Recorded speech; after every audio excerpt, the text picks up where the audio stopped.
Hello बच्चों, आइए इस प्रश्न को पढ़ते हैं। बर्नौली के समीकरण की सहायता से स्पष्ट कीजिए कि असमान अनुप्रस्थ काट वाली किसी नली में बहने वाले जल का दाब नली के सकरे भाग की अपेक्षा चौड़े भाग में अधिक क्यों होता है। आइए इस प्रश्न की मुख्य अवधारणा की चर्चा करें। मुख्य अवधारणा। तो दरअसल जो बर्नौली का समीकरण है, अगर उसको मैं यहां पे बताना चाहूं तो वह है P धन 1/2 रो V का वर्ग धन रो जी एच। ये दरअसल होना चाहिए नियत प्रवाह होने वाले द्रव के लिए, और जो द्रव होता है यहाँ पे वो हम आदर्श द्रव लेते हैं, उसके लिए ये समीकरण लिखा जाता है। ये दरअसल कुछ और नहीं बल्कि ऊर्जा के संरक्षण को दिखाता है। अब मान लेते हैं कि जो एच है वह भी अगर नियत है, प्रवाह के साथ मतलब ऊंचाई नहीं बदल रही है, तो हम यहां बोल सकते हैं कि जो P धन 1/2 रो V का वर्ग होगा वो दरअसल नियत होगा। तो इस मुख्य अवधारणा से आइए इस प्रश्न को हल करें। यहां प्रश्न में बोला जा रहा है कि बर्नौली की समीकरण की सहायता से स्पष्ट कीजिए कि असमान अनुप्रस्थ काट वाली किसी नली में, यहां हम क्या करते हैं कि असमान अनुप्रस्थ काट वाली एक पाइप ले लेते हैं, अर्थात नली ले लेते हैं।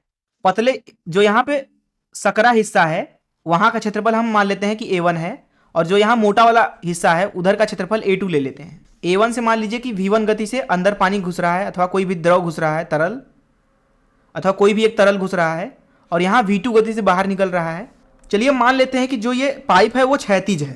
क्षैतिज होने का मतलब ये है कि इन दोनों की जो धरातल से ऊंचाई है वो समान है, अर्थात यहाँ पे बोल सकते हैं कि जो पानी यहाँ से अथवा जो तरल यहाँ से प्रवाहित होके यहाँ से निकल रहा है उसकी जो ऊंचाई है वो दरअसल नहीं बदल रही है, अर्थात एच जो है यहाँ पे नियत है।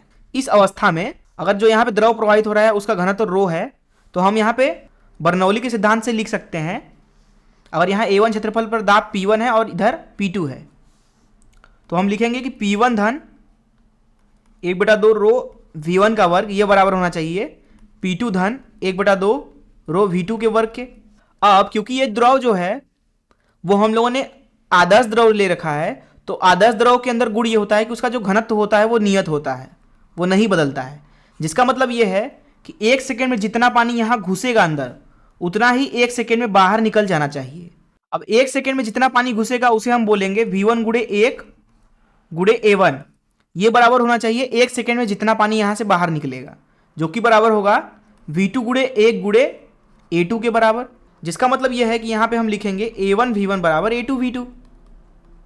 अब यहाँ पे अगर ध्यान से देखें तो A1 दरअसल कम है A2 से, अर्थात यहाँ पे अगर हम V2 का मान लिखना चाहें तो वो बराबर हो जाएगा A1 भागे A2 गुणे V1 के।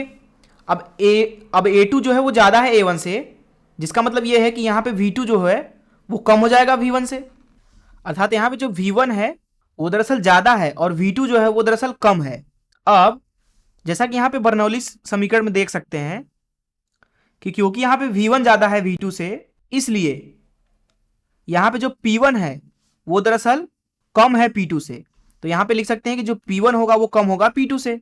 अब जो P1 है वो दरअसल है सकरे स्थान पे दाब, वहीं जो P2 है वो है मोटे स्थान पे दाब, बड़े हिस्से, उस जगह का दाब जिधर का अनुप्रस्थ काट क्षेत्रफल बड़ा है उधर का दाब P2 है। यहां प्रश्न में पूछा जा रहा था कि बर्नौली की समीकरण की सहायता से स्पष्ट कीजिए कि असमान अनुप्रस्थ काट वाले किसी नली में बहने वाले जल का दाब नली के सकरे भाग की अपेक्षा चौड़े भाग में अधिक क्यों होता है। अर्थात बोला जा रहा है कि चौड़े स्थान पर दाब ज्यादा क्यों होता है। तो दाब ज्यादा इसलिए होता है क्योंकि वहां पे जो गति होती है वो धीमी हो जाती है, और उस चीज को यहां पे हमने गणितीय रूप में भी सिद्ध कर दिया। मैं आशा करता हूं कि आपको इस प्रश्न का हल जरूर समझ में आया होगा। धन्यवाद।